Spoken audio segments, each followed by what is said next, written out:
Is it truly possible to get perfection in just one in-game year of Stardew Valley? We're gonna put it to the test. Hello everybody, this is GamerGar and welcome to a new Stardew Valley series. There's just one purpose to this series, and that is to achieve perfection as quickly as possible. Now when it comes to getting perfection, we all know that normally you need to enter year 2 to get Kent, but because of the 1.6 updates, there's now multiple routes we can take around that, allowing us to actually reach the summit in the first year. So for the first couple of days, we are going to prioritise a fairly good balanced playstyle. We're not going to be attempting to max out all the skills or make as much money as possible. We're going for game completion. So once we've planted some crops on the farm, we're just going to run around here, open up the trash cans. The field snack was very nice. It's always nice to get those very early in the game. We're going to head down to the beach and pick up some forageables. No artifact in the beach though. We're going to go to Pierre now.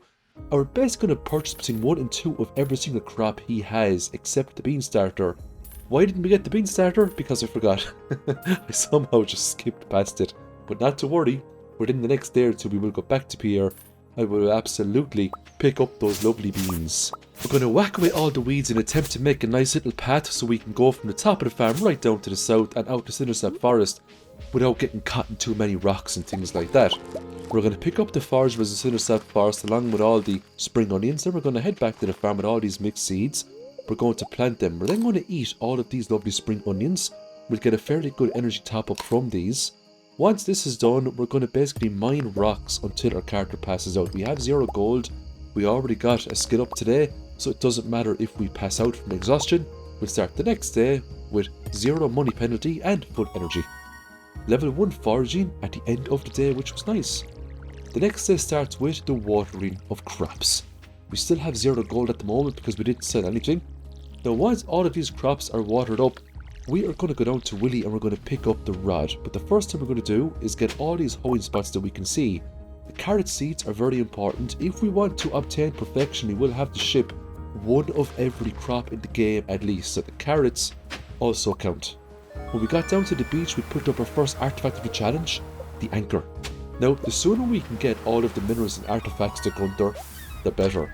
Because one of the things you need for perfection is all of the star drops.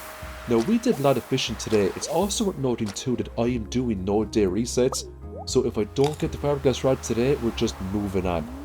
Now, we end up not getting the fiberglass rod because the fish that we were catching, they just weren't selling for enough money. The flounders are probably one of the best fishes you can catch down here, but we didn't get any flounders for the majority of the day.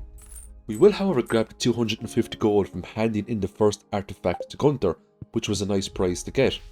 We're then going to talk to a lot of the Stardew Valley NPCs around Pelican Town because the more NPCs you talk to, the higher chance you have of getting help wanted quests from them. And we want to get lots of help wanted quests so we can get lots of prize tickets and lots of goodies. We also get friendship points when we talk to the NPCs, and that is something that we need to think about now at the very start of this challenge instead of towards the end. So we done a lot more fishing today up by the lake. We got very lucky actually, and we got bubbles, and the bubbles lasted for quite some time. So we took full advantage of this and I ended up putting up a huge amount of fish. Now we ended up getting a few fishing levels today, which was good. We got a fishing skill of 3, almost a fishing skill of 4, and we made 999 gold from selling a few bits and bobs, bullheads, carps, chubs, and a clam of course.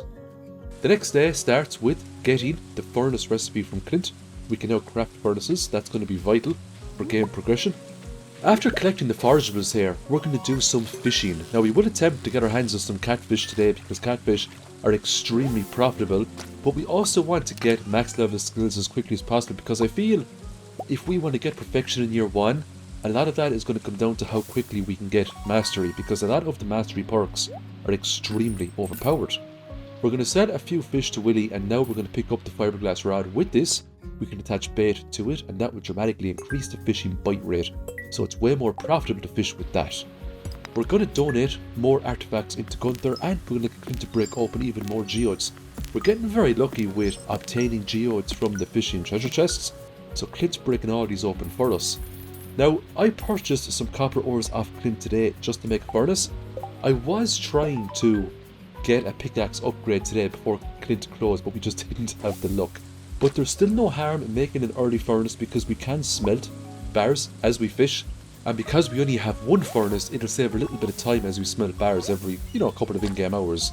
Now I was hoping to get a few more copper ores today from fishing, and I just got 6 more there so we can smelt those, but unfortunately I don't get huge amounts of it today, so we're not going to get 5 copper bars today, we're not going to get to an upgrade, but it doesn't really matter.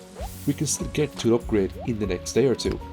Now I have done another playthrough many years ago where I almost got perfection in 1 year. I basically done everything except be Frank Clint before the 1.6, so I'm actually quite confident in my ability to pull off perfection now in year 1 using some of the 1.6 updates.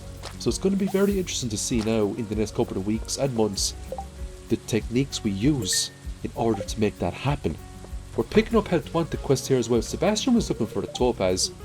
I mean, we'll try to get one. There's a chance we could get it from a fishing chest, but if we don't, we simply don't. So we're just going to enter into the saloon here. We're going to talk to everyone in the saloon just to get that introductions quest completed. We're going to go back to the farm after that, and we're going to mine up some stones to trigger the level 1 mining. It's always nice to go into the mines on day 5 with a mining skill of at least 1 so you can make those cherry bombs.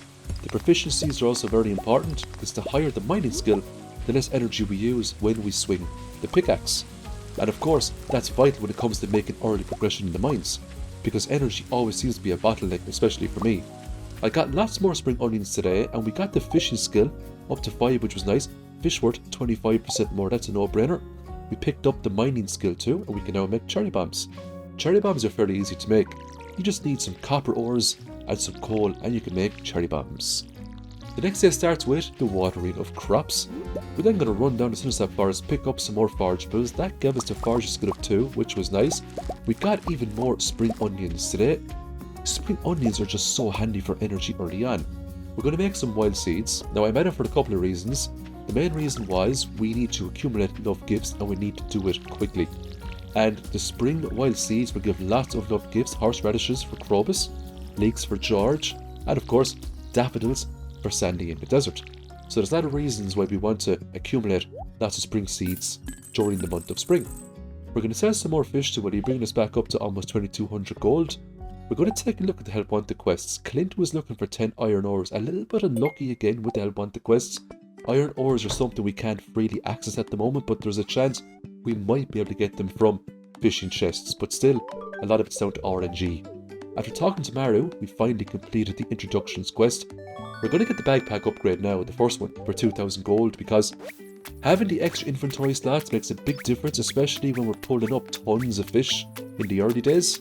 Now we ended up getting lots of fish today, and there's a couple of reasons why we're prioritising fishing at the moment. It's because it's just a great money maker and there isn't a whole lot else to do. We're waiting for the mines to open up. Now we got fishing all the way up to 7 today, which was great. The next day I got cookies off the mother, which was really nice. We were billed 12 gold from Harvey, which was very, very small. So that's why it's always good to spend the money as you get it. Don't leave it accumulate unless you're saving for something specific. And right now we're not really saving for anything. If we get money, we'll either get a tool upgrade, or we might get some crops, or we might get something else. We're only on the 5th after all. Speaking of the 5th, the mine's open today. Let's take a look at Help Wanted quests. Ghost was looking for the refined quartz, that's easy enough. We're going to get Clint to break open all of these geodes. And we do get a lot of minerals from them, so we can give all of these now into Gunther. And some of the early prizes you get from Gunther are very nice. You know, for example, the cauliflower seeds, you get a lot of those from the first reward. We can plant all those to make a pretty good profit. I ended up getting 4 additional iron ores from a trash can. That was enough to actually complete the quest for Clint. You don't even need to have the iron ores on you. You just have to collect 10, regardless of the method, and that would be a quest completed for good old Clint. So we're going to get a lot more gold there for the quests. It's small gold at the moment, but you know what? It does make a difference in the early days. I finally got around to getting the bean starter off here. I'm just going to get one because it's a regrowable crop. I was checking out the saplings as well. They're quite expensive, but the saplings are something we will have to get our hands on sooner rather than later, because we need to think about all of the items you need to craft all the recipes in the game. These are all the things that you have to think about from day one if you want to pull off perfection. Now, we can always get Fizz later on from the George Core, and we can buy, you know, some sort of perfections off him, but it's very expensive, and you have to ask yourself the question, can you make that much money in the first year where you can actually buy all of the perfections off Fizz? I don't think you can't. So we will try to get as much natural progression as possible. And hopefully there'll only be a couple of percentages left that we'll have to use this for. That's going to be the general tactic. Now, we entered the mines today with the rusty sword. Unfortunately, we didn't get any sort of great luck. We didn't get, the broken trident or Neptune's glaive or any sort of fancy rings. So we're coming in here with just the basic tools, including the basic pickaxe. But you know what? It's not the end of the world. If I don't pick up a good weapon by the time I get to the mid layer of the mines, we'll just go back and farm some bugs and get the insect head. It's not the end of the world, really. We are going to farm up a lot of the copper ores that we see here so we can start getting some tool upgrades done properly. When I got down to floor 10, I got the leather boots, which was nice. We're now going to continue because it's still early days and it's only just 7 PM, so we have a good few hours left. It would be nice to get down to floor 20 today before we call it a day and head back to the farm. Now, the duggies are really nice. They give cherry bombs occasionally. We're going to take all those cherry bombs and use them wisely. Something very interesting happened on floor number 14 here. I got swarmed with flies, and I mean swarmed beyond belief. It's quite rare that this many flies would actually come out of the shadows and attack me. So I didn't run away from this. I looked at this as an opportunity to get a lot of combat XP and potentially get maybe an ancient seed, because I have a chance to drop those, but it's very small. I didn't get the ancient seed. I did get a dwarf scroll level 4, and that was very nice to get that early on.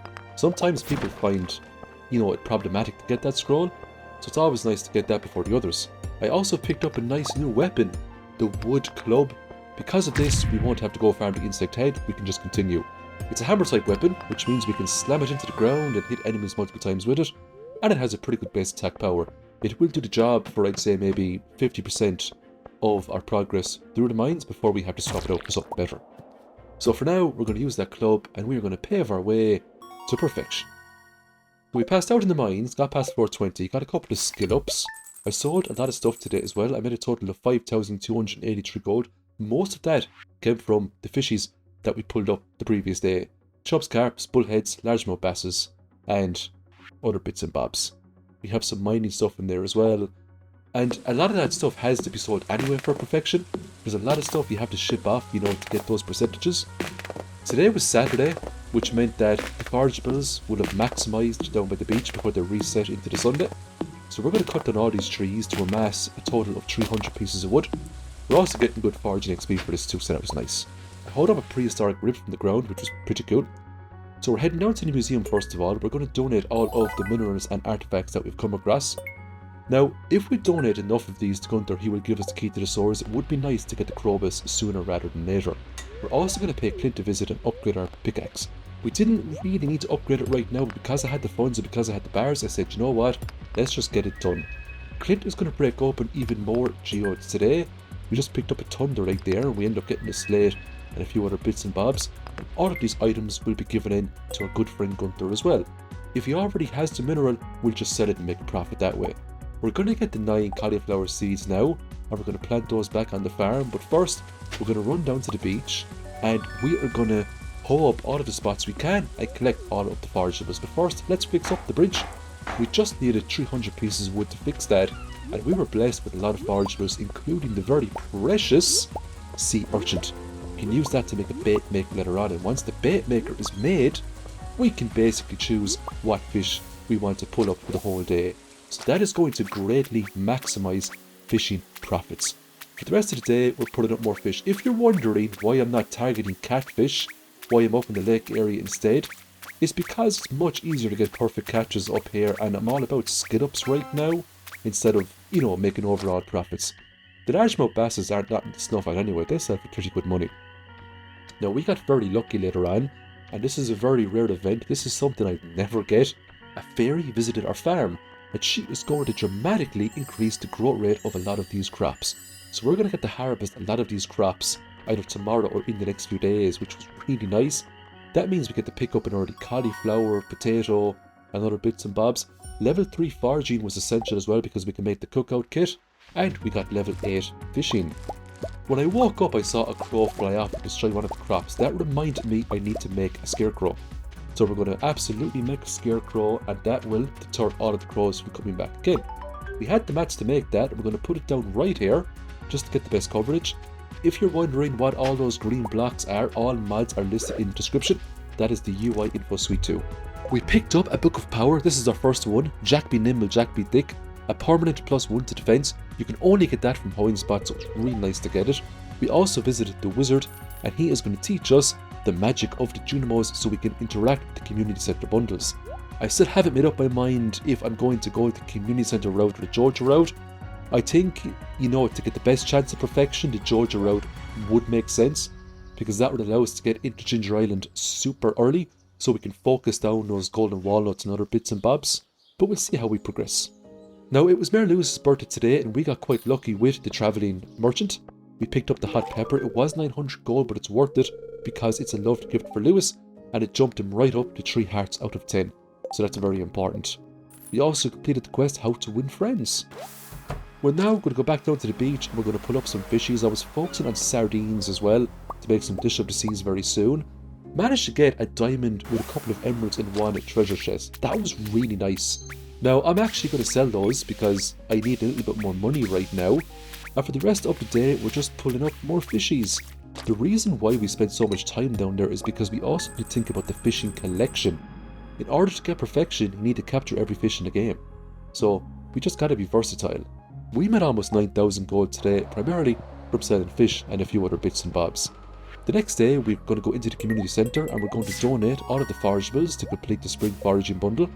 That rewards us with some spring wild seeds, which is very nice. And then I'm going to go to the pantry and we're going to give in the parsnip, the green bean, the cauliflower and the potato to complete the spring's crop bundle. The reward, 20 pieces of speed grow. I actually sell the speed grow, to be honest, because I just needed money. We picked up a help wanted quest for Elliot, and because we have over 12,000 gold on us right now, we're going to purchase the iridium rod. It's always nice to get that early in the challenge so you have it for the rest of the game. We're going to make some hash browns, then we're going to make some dish of the seas, and we're going to go and fight the legend today. But first, let's go to Clint and get our copper pickaxe. Now, we had 4,500 gold and we had some copper bars, so we handed in our axe to Clint to get upgraded to a copper axe. It was now time to fight the legend. Now, this honestly was a very easy legend compared to some of the others you can get. RNG was on our side for this one. It didn't spurt around too much, and I was able to nab it there without too much hassle. Once we picked up the legend, we went back down to Clint, and he started processing more geodes for us. The reason why I'm focusing so much on the museum right now is because I don't want to get screwed over later on in the challenge when I realise I'm missing something very specific, and you can only get it from a very specific place. So the more effort I put into the museum now, the less I have to worry about it later on in the challenge. Because the last thing we want is to get caught out by 1 or 2 artifacts and they're just not popping up for us. If we can isolate those artifacts much sooner rather than later, we'll have the rest of the year to come up with tactics in order to get them. Or go to, very specific spots every single day and look for hoeing spots and look for other things that we can use to get those artifacts. So that's why we're going to the museum so much, to give in artifacts and minerals. So we're doing more progression in the mines there. We made it down to floor 40, which was nice, got the slingshot. We're now just running along trying to make more progression. We got a couple of skid-ups, but look what I got the next day. I picked up another Jack Be Nimble, Jack Be Thick. Now, if we activate this, we just get some combat XP, just 100. But you know what? That was enough to get me up to level 2 combat, which was really nice. We're then going to hoe up the ground. We're going to make way for more mixed seeds. I might decide to expand on our crops later on. I'll see how we're going though. I got a seaweed on the beach today. This is incredibly rare. Unfortunately, we don't get foraging XP for picking up the seaweed. I gave Willie a leek as part of a help wanted quest, and I got a prize ticket there because that was the 3rd help wanted quest that I completed. We're also going to go to Clint, and you guessed it, Clint is going to process more geodes for us. There's also a chance we can get a prismatic shard out of a geode. Now look, it's incredibly rare. I don't even know if you can get it out of regular geodes, but you can definitely get it out of omni geodes. But the more geodes we crack open, the better. So we're definitely off in the right direction here when it comes to donating stuff to the museum. Now, I'm kind of half thinking about if I should go all out and attempt to get into the Desert Festival by day 15. I will play it by ear. At the end of the day, this is all about perfection. The Desert Festival would help, but because I'm not resetting days, I'm not at my best at the moment when it comes to progression. Normally I'd have way more achieved by now. I'd probably have a better pickaxe, I'd have a better weapon, I'd have more skill ups, I'd probably have more money. So we'll see how we get on. If we get lucky, maybe if we get a nice couple of drops, we can sell them and get some more cash, we might just jump in and get our feet wet. We made it down to floor 50, we picked up the tundra boots, we also picked up the wood mallet. This is a level 3 club, it's much better than that of the wood club. it swings way faster, and it does a lot more damage. This is going to make our lives way easier. We could probably use this wood mallet to clear the rest of the regular mines. It's that good of a weapon. It's that good. The ground pound, just like all other hammers, will make very short work of a lot of the enemies that you find in the regular mines. On floor 58, we also came across our very first diamond, which was really nice. That's going to give us 150 mining XP. Plus the diamond, of course. We're going to sell the diamond for money, because money is something that we really need right now. I almost went down to floor 60, but I got caught out on the spiral floor. We got lots of skill ups today, including mining and combat. And Demetrius paid us a visit the next day to put in either the mushroom cave or the bat cave. I selected the mushroom because we're all about XP at the moment, and the mushrooms are really nice early on for energy and health. Later on, if we accumulate enough mushrooms, we might be able to get some life extras as well. Robin will make a fishing pond for us so we can put the legend inside it, and Clint is going to give us back our copper axe. We're going to use that to get rid of this stump up here. This will allow us to collect another prized ticket. Now, a lot of you are probably wondering, you know, we could sell the legend. That would definitely increase the odds of us unlocking the boss for the Desert Festival, but trust me on this, because we're going for perfection, because it's going to be a long challenge, you want to be putting that in the fish pond. See, when it comes to Stardew Valley, the trick to time management is having as many passive money makers as possible, and the fish ponds are the ultimate passive money makers. But because this is a perfection challenge, I don't have any restrictions. I can sell whatever I want, I can build whatever I want to build. So later on, we're probably going to see combinations of mushroom logs, bee houses, fish ponds, animals, you name it. There's going to be tons of passive money makers. Now, we done very well with the fishing today. We got lots of goodies in the treasure chests, and we also got the fishing skill of 9, almost 10, so we're getting there. We also picked up a new Book of Power along with 4 rubies. How lucky was that? The Book of Power is really nice. It's called Jewels of the Sea, and it will give a chance to get raw of the fish you just captured if you get a fishing treasure chest as well. We also picked up some eels. And that is the first 10 days. Let me know how you feel about these perfection series. This one was pretty long in length, so I am thinking of kind of making it 20 minutes in length now instead of 10 and 13 minutes. So let me know how it goes. Thanks again everyone for watching. I do really appreciate you. Huge shout out to all my channel members. Stay tuned for the next 10 days and we'll keep going until we complete the first year. Bye for now everyone, and I hope you all have a wonderful week. Is it possible to get perfection in just 1 year? We're gonna find out. Hello everybody, this is GamerGar. Welcome back to another episode of the Perfection Challenge. We're gonna start with watering up the crops, and it is the 11th of spring, so we're still quite fresh into the challenge. Once the watering of crops is complete, we're gonna make some furnaces. The more furnaces we have, the more bars we can smelt up, and we're gonna need tons of bars if we want to achieve perfection. We're then going to take our copper axe and we're going to break open all of these small tree stumps. Once we're finished with this, we're going to pay Clint a nice visit and we're going to upgrade our regular copper pickaxe into a steel pickaxe. We're then going to go to the beach and we're going to do some hoeing spots. We're then going to make a bait maker. And the reason for the bait maker is to allow us to pull up very specific fish for the rest of the challenge. So once we get a couple of largemouth basses, we are going to put those into the bait maker, get back largemouth bass bait, and that will allow us to pull up largemouth basses for the rest of the day. Now, you're not guaranteed largemouth bass each time, but there's a very, very high chance we will get the largemouth bass one after the next. When it gets into the evening time, we will try our hand at bullheads, and this is just the tip on the iceberg when it comes to using the powers of the bait maker. Wait until we start to do some catfishing. Wait till we get into summer and we get the more exotic fish. So we got a skill up in foraging, which was really nice. We're now into day number 12, and for the rest of the day, that's right, we're going to do even more fishing. We are aiming for a fishing skill of 10, and we just unlocked that today, which is great. Because we now have maximum fishing, we can get the very powerful fishing perk, Angler Fish Worth 50% more. We're going to go and get the Georgia membership, because if we want to get perfection, the Georgia route is the way to go, especially if we want to achieve everything in year 1. The sooner we can get to Ginger Island, the better. And I know a lot of people were hoping for the community center route in the comments in the previous video, but don't worry folks, we will eventually do a challenge where we have to use the community center to get perfection in year 1. I just need a little bit more experience with the community center, but that will happen, and it will happen a lot sooner than you think. So we're doing more help wanted quests, and we're also collecting all of the mushrooms from the mushroom cave. We do get valuable foraging XP for those. For the rest of the day, we're just going to cut down huge amounts of trees. The sooner we can get foraging level 5, the better, because we can then take the gatherer perk, and that would give us a chance to pull up 2 forageables instead of 1, giving us more forageables, but more importantly, double foraging XP. Now the big question is, will we be going to the Desert Festival on the 15th? We won't, because we just didn't have enough money or skills accumulated. But it's not the end of the world if we don't get into the Skull Caverns on the 15th, 16th or 17th. We will have the rest of the year to do as many Skull Cavern challenges as possible. Now we are going to go to the Easter event here on the 13th because we want to get strawberry seeds. We need those in order to get perfection. We're going to sell one for the shipping bin collection, and then we're going to save the rest and we're going to use them for loved gifts because Maru and Demetrius both love strawberries. And if we can get some gold star strawberries amassed, that's going to make our lives way easier when it comes to getting friendship points with those NPCs. With the rest of the strawberries, we're going to sell those to make a nice profit.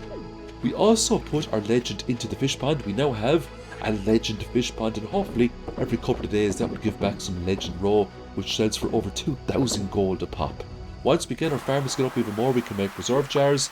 We can really, I mean really, get a lot of money from that legend fish pond. We went down to the tide pool area before the day was finished just to get some forageables. We made a total of 13,381 gold today. Most of that came from selling fish. We also got our first piece of legend road today, which was nice. We collected some mushrooms inside of the mushroom cave. We're now going to run around Stardew Valley. We're going to pick up forageables as we go along. We're then going to go to George. George was looking for the parsnip as part of a help wanted quest. We completed that. We're also going to give George a leek while we're here, just to get some extra friendship points. We're then going to talk to Evelyn as well, but we didn't have any love gifts for her. With the prize ticket, we are going to get 15 pieces of mixed flower seeds. We will plant those back on the farm. We're going to go to Clint and get back our steel pickaxe. Now we have 16,000 gold. We're not finished with Clint. We are going to give him our copper axe and upgrade that to a steel. That means we will be able to get access to the secret woods, so we will be able to farm hardwood every single day if we so wish. And farming hardwood is something that we're going to do now much earlier rather than later in the challenge, because we have to remember, if we want to get to Ginger Island very quickly, we will need tons of hardwood to fix up the boat. Now we got quite lucky today in the mines. We ended up getting a couple of diamonds, and that was really nice in terms of money and in terms of mining XP. The weapon we're using right now, the wood mallet, it's still a real nice weapon. The ground pound is still very much overpowered for the mid-level enemies of the mines. Now I'm not too concerned on getting down to floor 120 as quickly as possible. What I'm really after is lots and lots of resources. We also have to take into consideration monster eradication goals. There is a lot to do in order to achieve perfection. Wiping out monsters is one of the many tasks that we need to accomplish. We just picked up the lead rod. That's a really nice weapon. It has slightly higher base damage than that of the wood club, but it's a little bit slower. Between the two weapons, the lead rod, I suppose, might be a little bit better if it was a little bit faster. Now these skeletons we're starting to encounter because we got into the floor 70s. They have a lot of HP and they don't give a whole lot of combat XP when you kill them, but they do drop a few things that can be quite valuable in the early games. For example, they drop bone fragments. It's always nice to stock up on those earlier rather than later. They have a lot of uses later on in the challenge. There's also a chance they can drop the bone sword. We just picked up a bone sword here. Any extra bone swords we get, we can sell to Marlin at the Adventurers Guild for 250 gold apiece. So it's really nice to get a lot of those. Now we got quite lucky today with iron deposits. We got a lot of iron today, and a lot of this iron ore will be turned into iron bars. We won't actually be using most of this to make bombs, believe it or not. We need to use this to make other things. We need to make recycling machines, we need to make crab pots, and the reason why we're making those things is because we want to have a farm that's very versatile. We want to have a farm that has a lot of things going on in it to make perfection a lot easier. Now we end up getting a level up in mining and a level up in combat straight after, which was really nice today. And because we had so many help wanted quests done and because we got so many prize tickets, we activated the event here for Mr. Key to drop mystery boxes. There's now a chance we can get mystery boxes from all different manner of activities. Level 5 mining, we're going to take miner for now. We're going to get +1 ore every time we break open a node. We got fined 1,000 gold for passing out in the mines, but you know what, it was worth it because we made some pretty good progression. The next day though was real nice because we can harvest all these lovely forageables and we can use all these forageables to make even more wild seeds. Now we're not going to plant most of those, we will plant some, we'll sell some, and then we'll keep some of the forageables as well for loved gifts. Because today was raining, I didn't have to water up all the crops, which was really nice. We also had 13,000 gold, but we're going to go straight back into the mines because I wanted to get a lot more skill ups in combat and mining, and this is the best place to do it. We can now get access to gold ores, and we're going to need hundreds of gold bars for many of the stuff that we need to make. We picked up the genie shoes as well. They're actually really nice for the immunity. They give something like 5 or 6 immunity, but they only give a +1 to defense. And I will always prioritize defense over immunity any day of the week. On floor 90 we picked up the obsidian edge and we switched to that weapon straight away, and this will be the weapon of choice unless we can get something more exotic from the chests down here. A tempered broadsword would be nice, maybe even a steel falchion. Now we do get quite lucky in the next few days and we pick up a fierce nice weapon, but I'm not going to ruin it right now. You're all going to have to guess in terms of what we're going to get, but the weapon that we do get is really nice and it comes with a very powerful enchant. The squid kids are always such a nice enemy to defeat. They get 15 XP upon defeat, and it's just one hit to destroy them. We also got a new book of power here known as the Monster Compendium, and that gives a very small chance for enemies to drop double the loot when they are defeated. So it's always nice to get that earlier rather than later.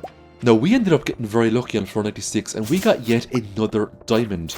And most of these diamonds, believe it or not, we're actually selling them.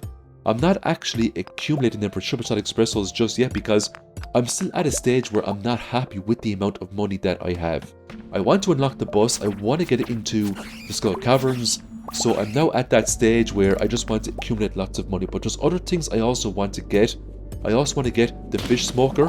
If we can get that early, we can more or less double the profits of fish that we get every single day. And because we're going into the mines now, most days we do have a lot of gold accumulated. We end up getting the Holy Blade, which is really nice. That comes with an enchant called Crusader. It does bonus damage against undead enemies. That will actually come in very handy when we go to Skull Caverns where we're fighting mummies. Now that is of course if we haven't picked up anything better before then. When I got down to floor 104, I ended up getting tons of cave cards, which was nice. Level 5 combat took fighter, all attacks at 10% more damage, and we also picked up the steel axe off Clint. Now with the steel axe we're going to break open that large tree stump, and with the steel pickaxe we're going to break open the large stone. Just to the right of Clint's house, we're now going to get a new book of power called the Alleyway Buffet, and this increases the chances of us getting items from trash cans. It just makes the trash cans a little bit more lucrative. We're also picking up salmon berries from the bushes as well. We're going to get the final backpack upgrade for 10,000 gold. It's better to just get that now and get it out of the way. Just means I'm not throwing away a lot of valuable resources picking up in the mines. We get another level up in mining. We come across a lot of emerald nodes today. They're not as good as diamond nodes, but they do yield 80 mining XP when you break one open, and you can sell emeralds for I think it's 250 gold a pop. On floor 110 we get the space boots, and they're the best boots you can get more or less before you get to Ginger Island. I used a cherry bomb to blow up a huge cluster of gold nodes. It was just a sight to behold. I got tons of gold ores from it and I got tons of mining XP. Before we knew it, we made it down to floor 20 in the regular mines. We picked up the skull key. Now, the reason why I picked this up is because enemies now have a chance to drop prismatic shards. It's a very low chance, but you never know. Any enemy in the mines has a chance on dropping it. Sure, the enemies are harder to kill, but we had a fairly good weapon. We got more skill ups today. Level 6 mining means we can make regular bombs. That's something we might make in the next couple of days. More legend row means more profits for me. 5,000 gold right there. And that's why we went with the fishing pond early and we didn't sell the legend. Because the money we're going to make from that pond far outweighs the money we would have made for selling the legend when we first got it. If it was a spring challenge only, I probably would have sold it. But because it's a 1 year challenge, it's good to accumulate lots of fish ponds. Because we had the steel axe, we can get rid of all these large tree stumps all around the farm. We're also going to visit Gunther here in the museum, and we are going to donate even more items we picked up from the mines. It's absolutely worth donating all these items early on, because we also need all of the rare crows if we want to make the deluxe scarecrow. That's something we also have to think about, and there's a handful of rare crows you can get from donating all of the items in the museum. Not to mention a star drop that we also need for perfection, so there's multiple reasons why we want to get this done sooner rather than later. That marble I got, I was thinking of keeping it and putting it into a crystallarium, guaranteeing me a second marble, because we need that to make a blazer later on, but I ended up just donating it.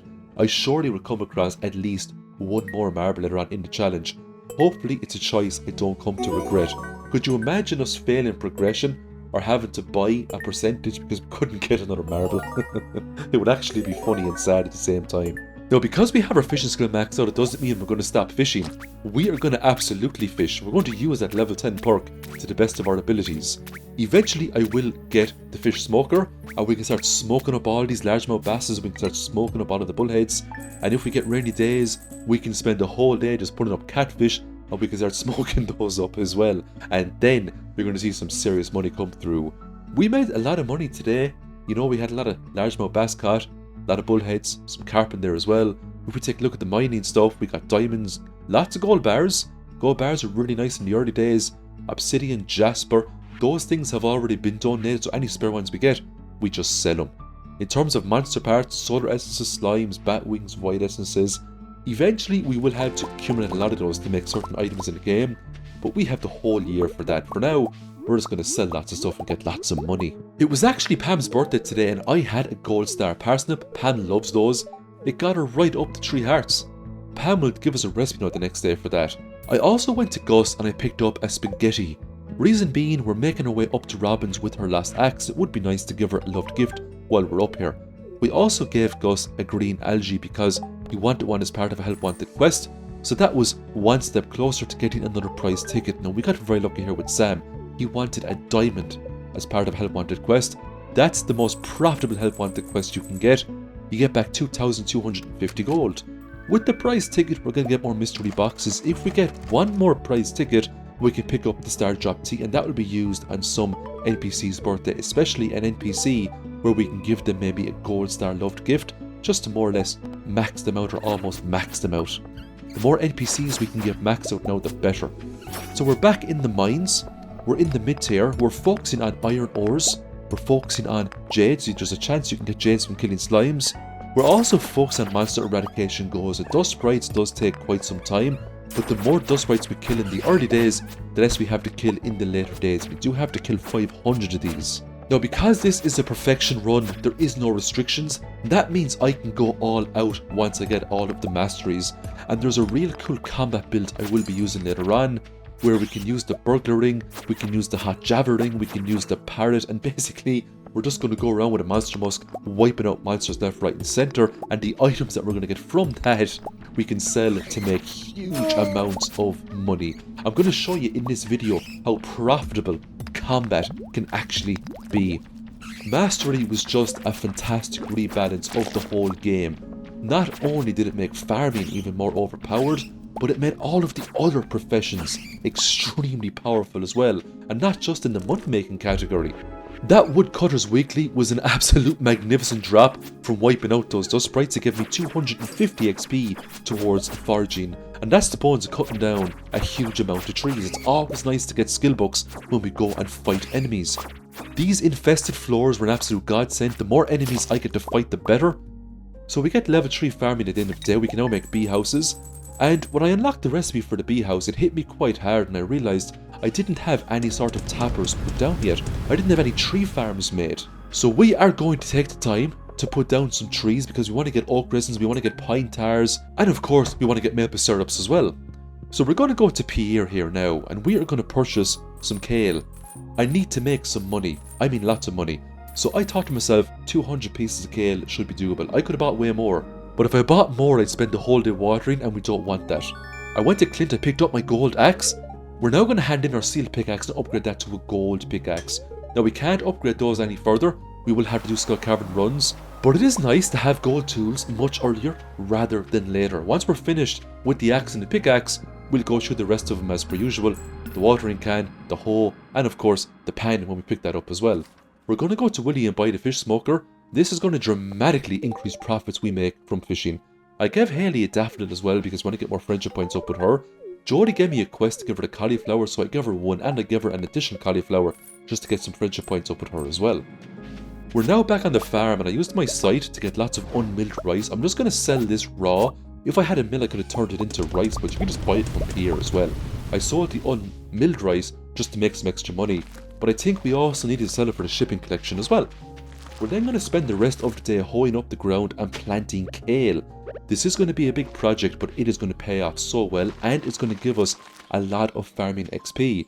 It would be nice to go into summer with the ability to make quality sprinklers. Once we get the quality sprinklers down, we can eventually cover the whole farm with them, and then we can start purchasing thousands upon thousands of crops, because we also need to get the gold clock.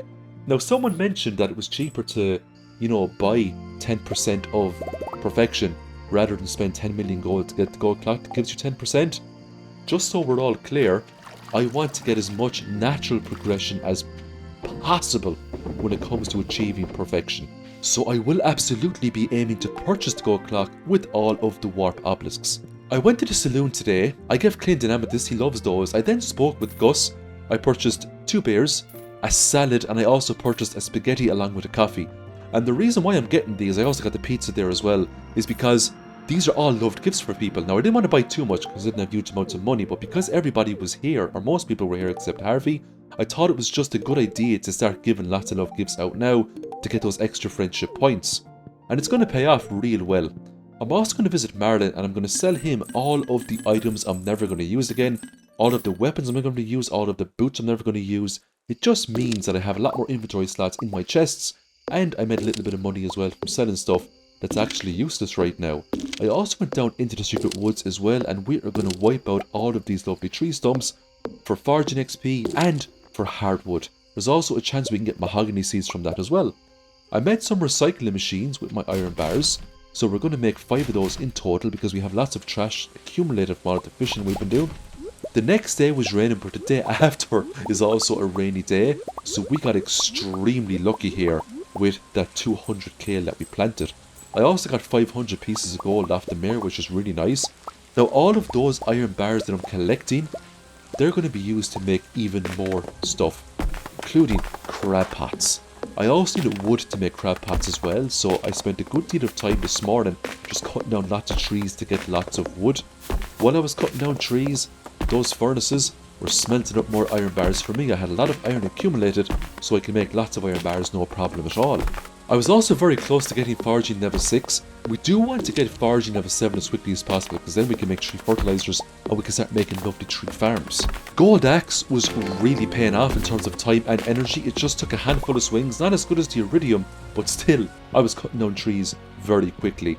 So I made lots of crab pots. I then went to Caroline, gave her the daffodil as part of a help wanted quest, gave her another daffodil because it's a light gift. I got 90 gold there, but I'm not really after the money for those quests, it's more so for the friendship points. Now, I was hoping for some snails today in the crab pots, but we weren't that lucky. We got lots of crayfish and other bits and bobs. We can sell all those. I'm going to put a lot more crab pots down by the beach so we can get more items down here, including lobster. And guess who loves lobster? That's right, our good friend Elliot is a huge lobster fan. I also went down to the tide pools because today is Saturday, and we want to collect all of the forageables before they reset back into the Sunday. We got lots of sea urchins and lots of cords. Now, I'm happy enough with one bait maker. You don't really need more than one, so we're just going to sell all those. Now, we will eventually start accumulating those too, because you do need those to make certain recipes in the game later on, including a warp obelisk to the beach. Once we were finished with harvesting all of the stumps in the secret woods, we went up to the lake and we started pulling up way more fish. We then went down and we gave Shane a bear because it was his birthday, and that got Shane right up the 3 hearts, which was pretty nice. For the rest of the evening, we went down to do some fishing. We got some catfish. We're going to sell those, but I might just keep one to put into a bait maker so we can abuse the catfish the next day. And I'm telling you right now, we're going to abuse those. Level 6 foraging, and that is the end of another Let's Play episode. I really hope you enjoyed this one. Thanks everyone for watching. I hope you have a great week, and I'll see you in the next episode. Bye for now. Is it truly possible to obtain perfection in just 1 year? Let's find out. Hello everybody, this is GamerGar. Welcome back to another episode of the Perfection series. We are now entering the final week of spring, and what a week this is going to be. Because we're working a lot with friendships, we're getting some recipes from a lot of the Stardew Valley NPCs, which is great. We're going to sell some more strawberries and blue jazz. We're going to keep a lot of the gold star crops for loved gifts later on. The help wanted quests are still extremely important. Demetrius is looking for the copper bar. Now, because today was a rainy day, we are going to use this to full effect. We are going to basically pick up a huge amount of catfish today. I think we get at least 50 catfish today, thanks to the efforts of the bait maker. catfish bait gives you an extremely, I mean extremely high chance to hook up a catfish every time you span that rod into the water. Now we're not going to sell these catfish directly, we're going to smoke them up first and then we are going to sell them. Now the first thing we need of course is a smoker, so we need to amass jellies this week, specifically cave jellies. We have lots of jellies from the ocean, we have lots of jellies from the river, we don't have any cave jellies right now.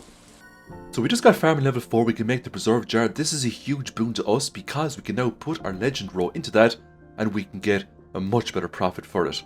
With over 50 catfish, that's coming in at 22,500 gold. We could sell it and get loads of gold today, but we're not. We're going to smoke up every single catfish and we are going to double that value.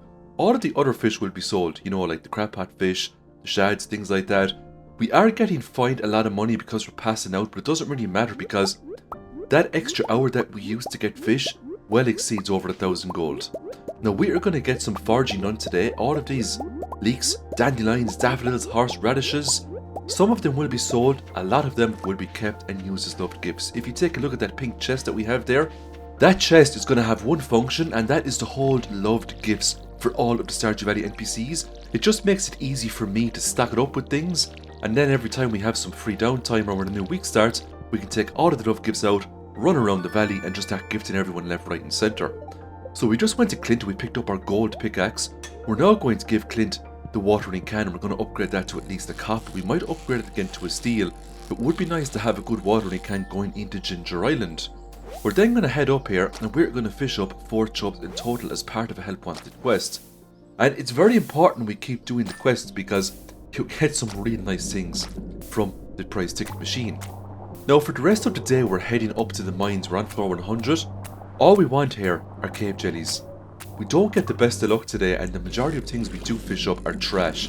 Now we do get the odd lava eel here and there and this makes coming up here worth it because if we smoke up a lava eel, we're going to get a lot of money. We're going to get at least 3,000 gold for the lava eel. We came out with 1 cave jelly today, which was unfortunate. I was going to reset the day but I said no. I did promise myself that I wouldn't reset any days in this challenge, so we're not going to do that. We make 1 fish smoker and we make 2 preserved jars. We can now start smoking up catfish and double their value. We also paid Willie a visit because we fished up 4 chubs yesterday. He gave us a prize ticket for that. We're now going to head on over to the river here and we're going to spend the rest of the day fishing up lovely catfish. We have the bait maker and the fish smoker right next to us, so they're going to be used if we need them. The bait maker of course will be used if we run out of catfish bait, and the smoker will be used every time it's off cooldown. So we're going to end up with lots of smoked catfish today as well as natural catfish. Now if you're wondering why we're doing so much fishing, is because we need money badly. We need money for the Georgia development projects to get to Ginger Island. We need money for Starfruit in summer. So fishing, in my opinion, is one of the best ways to get that done in the early games. So we're just going to the flower dance today. We picked up the tub of flowers recipe along with the rare crow. This leaves us with 16,000 gold. I had a choice between Haley and Shane. I'm going to go with Haley this time around because it's really easy to get loved gifts for Shane. You can just get him bear all the time. So that's an extra heart with Haley. We just got an achievement there, new friends.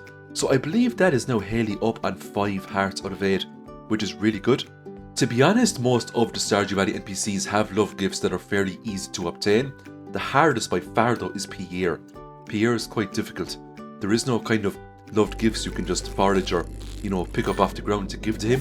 One of his loved gifts is a fried calamari. You need squid to make that. So when it comes to Pierre's birthday in a few days, we'll actually give him the Star Drop Tea to dramatically boost friendship. Now we didn't go to bed after the flower dance, we did some more fishing, we picked up a few more cave jellies, which was nice. Let's take a look at all the money we made. 3 smoked lava eels, that came in at over 9,000 gold, it's really nice to get that. We also have a lot of smoked catfish, which I'm going to show in the next picture here. We've got 14 smoked catfish coming in at 12,600. We have a lot more catfish in a chest that need to be smoked. If you're wondering why some of the crab pot items are silver star, it's because we're using deluxe bait instead of regular bait. The next day was the 25th. It was a glorious day. We get some coffee beans, we get to harvest some strawberries, but look at all this kale we get to harvest with our lovely scythe. There's about 200 pieces of kale right there we get to harvest. Not only are we going to get tons of money from selling this kale, but we are going to get lots of skid ups as well, and these skid ups are very important because I wanted level 6 farming for quite some time now so I can make quality sprinklers We can now automate the watering process. That's going to come in very handy now for summer when we start planting starfruit and other bits and bobs. We also went to Clint today. We got our copper watering can, but we're not finished. We have 43,000 gold and we've got bars. So we're now going to hand in the hoe and upgrade that to a copper hoe. We're then going to go to Morris, and it's now finally time to get the first Georgia development project, which is the bus for 40,000 gold. That brought us right down to 1800 gold, so yet again our money is quite low. But because we sold all that kale, we will have lots of money tomorrow, so not to worry. The copper watering can is nice. We can water up 3 slots at once. The mushroom cave is still turning out to be a real good choice, because if we get, for example, 5 common mushrooms and we dry them out, we're getting back a super mushroom. If we get purple mushrooms, I don't really save them up. I just eat them as I go along because the purple mushrooms give so much energy. We are getting through our catfish slowly but surely. We're also going to get into the secret woods here as well, and we're going to farm up these stumps. Hardwood is something that's still needed badly. We used up a little bit of hardwood to make those fish smokers. We need to keep the rest of it now so we can repair the boat to Ginger Island. We should actually have all of the projects done, believe it or not, within the next few days, if we can keep a solid line of money coming into the farm. Between the kale that we sold and the catfish that we get to smoke up, we should be okay for the next week or so. Now, we got very lucky in the secret woods today. There was lots of forageables. The green slimes occasionally can drop mahogany seeds, and if we do get mahogany seeds, we will plant them straight away. Now, I decided to focus more on foraging today, so I'm going to cut down a huge amount of trees until I get foraging level 7. We also picked up a Woody's Secret Book of Power. This is actually amazing to get earlier rather than later. It gives you a very small chance that trees will yield double the wood, and that includes the mahogany trees as well and the tree stumps. It's a 5% chance, but you would be very surprised how often it actually activates. Now, we ended up getting huge amounts of wood today as well, and to be fair, regular wood was something that we also needed, because if we're going the starfruit route, we're going to need thousands upon thousands of wood to make cakes, and that's something we'll be putting a lot more time into as well over the next couple of weeks. The spring onions are always a godsend in spring, because once you accumulate so many of them, you can eat them for huge amounts of energy. Now, we're probably not going to get, all skills maxed out in spring, but it would be nice to get them all maxed out within the first 1 or 2 weeks of summer, so we can jump straight into the mastery tiers. Regarding the very first mastery we're going to go with, I'm not too sure right now. I might go with fishing maybe, if we can get our hands on some magic bait earlier rather than later. It would especially be nice to get some extended family key quests later on, but that's way ahead in the challenge. For now, let's just focus on cutting down these trees and getting into the Skull Cavern and getting some iridium ores and prismatic shards. After the bus has been upgraded, we can now do Skull Caverns as much as we want. Level 5 farming for now and tech tiller, crops for 10% more. Now that I look back on what I have done, it probably would have been a good idea to keep the kale and sell it to Pierre directly the next day to get that extra 10%. Because there was so much kale there, I probably would have made a few more thousand gold. Level 7 foraging was very nice though, because that gives us the tree fertilizer, and now we can start massing up tree farms. We made almost 50,000 gold. Let's break it down. The big fees there came from the kale, of course, and we had bits and pieces of strawberries. In terms of fishing, we have a lot of smoked fish, 23 smoked catfish, and we have a smoked lava eel thrown in there as well. So it was really nice to get that kind of money now, especially coming into the end of spring. We can now unlock more Georgia development projects, and we'll have a little bit of money left over for starfruit. So we're going to pay Mayor Lewis a visit today. We're going to get that lovely Star Drop tea. That Star Drop tea will be used on Pierre. So in terms of giving Pierre gifts, we're going to give him a gold star daffodil for the birthday gift for the first one. That's going to put him up to 2 hearts, and then we're going to give him the Star Drop tea. That's going to put him up to 5. The Star Drop tea gives 750 friendship points on a birthday, so that's basically 3 hearts, which is what I love about the Star Drop teas. We're now going to get Clint to process some geodes, and we're going to process some mystery boxes as well. There's some really nice stuff you can get from the mystery boxes. Bombs were really nice, and I got 10 pieces of hardwood as well. I was really happy with that. We're then going to go to the museum with all of the new artifacts that we have, and we're going to donate those. We're actually making really good progress in the museum right now. I reckon if we keep this pace up, before we know it, we'll have access to the sewers and we can talk to the lovely Krobus. We're going to go with the mine carts for the next project. It's the cheapest project by far, and getting the fast travel is always nice to save lots and lots of time. Now, we're going to be doing Skull Cavern runs on the 27th and the 28th. So we're going to spend today in the regular mines farming up as much iron ores as possible. And all of the iron ores we get today, the great majority of them, will be used to make bombs. If we come across dust sprites, we will eliminate them as well for multiple reasons. The main reason, of course, is because they drop coal, but also we need to think about the monster eradication goals, so this all counts towards that. Picking up diamonds today will be saved for triple shot espressos. When we talk to the travelling cart the next day, the rubies will be saved for spicy eels. Now, any skill ups we get today will be a bonus, of course. We have a very nice combat level for the Skull Caverns, level 6 isn't bad, and we have a fairly good mining skill as well. We also have a gold pickaxe. Now the gold isn't strong enough to one-shot regular mining nodes in the Skull Caverns.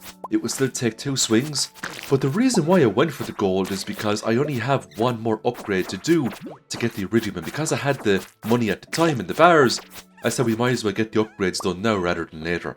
Because what I find is that once you have all your tools fully upgraded, progression, it just becomes way easier. And you can save so much time as well when it comes to whether you're mining hot up the ground or cutting down trees. The iridium tools make it so that you have a much greater chance to get where you want to go in terms of progression. Now floor 67 was an infested floor, and we actually hit this floor multiple times today because of the sheer amount of enemies that was on it. My only regret is that I don't have a stronger weapon. Now look, this holy blade is good for undead enemies, but when it comes to the dust sprites, when it comes to the frost slimes, it was only alright. If I had a galaxy weapon, I could have made way better use of that room. Maris is now repairing up the travelling carts for us, which is great. We get level 6 combat, which is nice, and level 7 mining. So it was a good day. The next day starts with a collection of aged catfish raw, and the reason why I got that was because of the Book of Power Jewels of the Sea, and it just means more money for us. We weren't getting any legend road today, which was unfortunate, and we also got billed 1,000 gold for passing out, but you know what? That 1,000 gold doesn't really bother us anymore because we have so much money, and I would rather spend the extra few hours in the evening trying to get more XP or, trying to make more progression than going to bed early. We are going to make a total of 48 tree fertilizers. I didn't need 48 right now, but it's always good to just have it on standby. We are going to fertilize up all these trees. Once these trees are fully grown, we will tap the whole lot of them except the mahogany trees. We're just going to cut them down for extra hardwood. Those mahogany trees will ensure that we have enough hardwood to fix up the boat. Now the hardwood is just one component. We still need 5 battery packs and 5 iridium bars. Hence why we're doing Skull Cavern runs over the next 2 days. I gave Pam a gold star parsnip, made my way into the Jojo Mart. It was time for another development project. Now I was kind of on the fence about should I spend money to unlock another project or should I save my money to get even more starfruit, but you know what? We're going to get 10,000 gold if we make it past floor 30, and I still had more catfish to smoke up. So I was fairly confident in my ability to make lots of money from today until the 1st of summer, which would allow me to get lots of starfruit. It was Emily's birthday, she got an amethyst, and we also paid Clint the visit, we got the copper hoe. We're now going to hand in the watering can again and upgrade that to a steel watering can. It was then off to Gus to get some salads because we needed some healables, of course, for the Skull Cavern run. Then it was straight off to the desert to begin our Skull Cavern adventure. For triple shot espressos, we are going to trade in some diamonds, and for spicy eels, we're going to trade in some rubies. I had a nice healthy supply of bombs, salads, and I had a fairly decent weapon and pickaxe. Now the weapon isn't great against serpents and it won't be great against slimes, but it will be so super effective against the likes of ghosts and mummies. Now on the very first floor I was met with a diamond. I decided to hang around, wipe out the enemies, and claim that lovely diamond, because it's just so hard to ignore them, especially this early in the challenge. When I was on floor number 2, this was what I call an undead floor, so it was filled up with mummies and ghosts. This is where the Holy Blade shines, because we do extra damage against these enemies. What's more, once the mummies have been defeated, we don't have to blow them up with bombs, they just die. So once their HP goes to 0, they just disintegrate. That's what I love about this weapon. Now we got very lucky with holes today, and if you end up getting 2 or more holes on the same level, it doesn't matter which hole you pick, they will all bring you down the exact same level. Just so you know, we went down 11 levels there, which was pretty significant.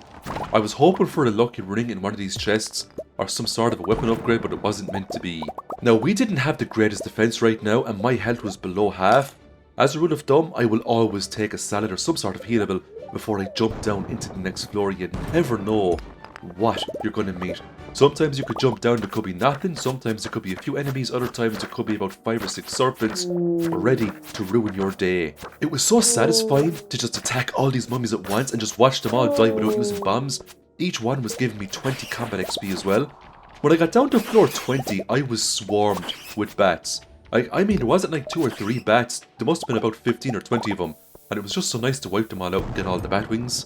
I was still getting lots and lots of holes I could go down. Now look, some holes weren't great, they might give you maybe 2 or 3 floors, some would give you 8, on the rare occasion you might get 11, but you know what, it was much better than the staircase. Despite the fact that we got lots of holes, I didn't come out with a whole lot of iridium ores. So I left a little bit early to go to the desert merchant. I got some triple shot espressos, I got some more spicy eels, but I also picked up some warp totems to the desert by trading in omni geodes. It just means I don't have to wait until the bus, until 10 o'clock. If I want to just go caverns from 6 or 7 o'clock in the morning, I can do just that.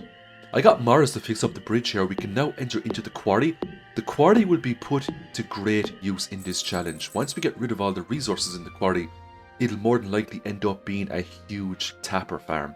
So we're going to have, oak resins, maple syrups, pine tars, all of that in the quarry. So if we ever need any of those things, we know where to go. We're now on the last day of spring, and we're getting through the catfish. There's still a good few catfish left to smoke up. We're going to make some quality sprinklers. We had the gold bars, the iron bars, and we had a lot of refined quartz. Believe it or not, most of my refined quartz came from the recycling machine, which was really nice. We're going to put down these quality sprinklers. I'm just not going to bother watering any crops today. There's really very little point. I know I have some coffee beans there as well, but look, the sprinklers will get them eventually. Once I was finished putting down the sprinklers, I popped the warp totem and I went straight down to the Scout Caverns. Now, the start of this run, it wasn't great. I've had way better starts. I wasn't happy. Only for the fact that I pick up an early prismatic shard, I would have been very, very tempted to reset today. And I kept promising myself I wouldn't do resets because I just want to see if you play through one whole year without resets, what's actually possible. When I got that prismatic shard, I left Scout Cavern straight away. I wasn't down that deep, and I swapped it in for the Galaxy Sword. It was now time to go back in with a much better weapon, see how much progress we could make. And I have to say, despite the fact that the Galaxy Sword didn't have the Crusader enchant, so we would have to detonate the mummies, the sheer attack power upgrade was enough for me to comfortably make very short work of all of the enemies here. It made the run far more enjoyable, I have to say. Now, it was almost 4 o'clock and we were only on floor 7, but I started getting some real good luck here, and it all started with that rabbit's foot. That's going to come in very handy now for the loved gift. I might even sell it actually, for the collection later on, but we'll see anyway how we go. The rabbit's foot is a universal loved gift, bar one of the Stardew Valley NPCs. It's also worth noting too that if I want to increase my odds to max out all of the Stardew Valley NPC friendships, a coop filled up with rabbits is the way to go. So during summer, it's not just going to be a farm filled up with starfruit. It's going to be a fairly balanced farm, but it will be dominated by starfruit. But we're now going to have to look at getting a coop, a barn, and some other bits and bobs as well, just so we can get all of those items needed for perfection, because the less perfection we have to buy, the better. We got very lucky today. We mined open another prismatic shard. That one will be given to Gunther. I know I could keep them and trade them for magic rock candies, but we're all about completion, and I already traded in the first one for the galaxy weapon. This one will be given to Gunther, absolutely. Now, I ended up fighting a dinosaur on floor 63, and luck just prevailed once more. We got a dinosaur egg. Again, we could save this one, put it into a coop, but you know what? We're going to be doing way more Skull Cavern runs. We're going to come across way more dinosaur eggs. They're not that common if you absolutely abuse the Skull Cavern on your first year. So we'll give that one into Gunther, and if we get any future dinosaur eggs, we might turn the next one maybe into a dinosaur mayonnaise, and then we'll sell the next one, and that's basically it then with all the dinosaur eggs. And if we end up getting the movie theatre, there's a chance you could get a dinosaur egg in the grain game, so I'm not too worried about dinosaur eggs, to be fair. We also have to get the monster eradication goal for dinosaurs. Surely a few eggs will be dropped between those kill counts. So we are now finished the month of spring. Let's look at the money we made today. We made 5,000 gold, a couple of smoked catfish there. We are now in the first of summer. This is where we're going to leave the challenge. 10,000 gold from Mr. Key was nice. It puts us up to a nice healthy 43,000 gold we can spend on starfruit, maybe a few other bits and bobs. We have some catfish left over as well, a lot of catfish actually. So I'm now thinking to myself, will I just sell those catfish just for the extra boost on the first day of summer? Thanks everyone for watching. Huge shout out to my channel members. I'll see you all very soon in the next Stardew Valley challenge.